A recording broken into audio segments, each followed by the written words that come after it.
الانتصارات، جمع انتصار. انتصارات معنى ايه؟ ما تاكلش.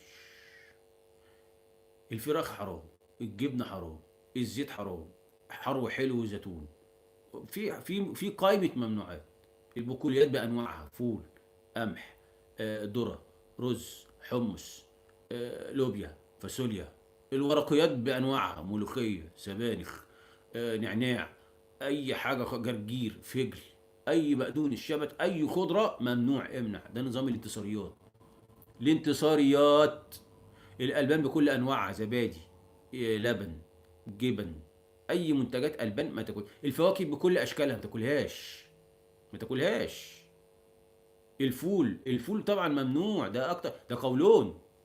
الفول ده يجيب قولون. كل فول ممنوع نهائي، ما بتاكلش. الفول بقول. شوف انا بقول ايه. يبقى الحمضيات.